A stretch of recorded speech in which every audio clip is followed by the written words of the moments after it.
moments jo penso que hi ha una explosió de participació. La ciutadania és molt propera, col·laboradora, tenen ganes de veure canvis i a poc crec que els hi podem assegurar qui serà. I estem visitant tots els barris i pobles de Palma, conjuntament amb els veïnats que hi viuen, que són les persones que millor coneixen aquests indrets. Una de les primeres mesures que vàrem prendre va ser la dignificació del Premi Ciutat de Palma i per tant tornar-me a establir que el Premi de Poesia i de Novel·la fos en llengua catalana. Hem considerat prioritari recuperar la dignitat de tots els barris i per això hem iniciat un pla de xoc i de reforç de la neteja, barri a barri, per recuperar Palma. Escoltar i acompanyar també veïnats de la zona de Sarnal.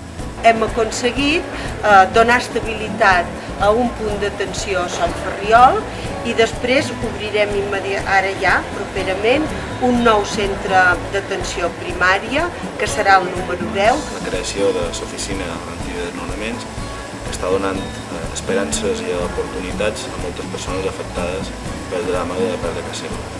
Hem declarat Palma antitaurina per desterrar d'una vegada per totes la tortura animal d'aquesta ciutat.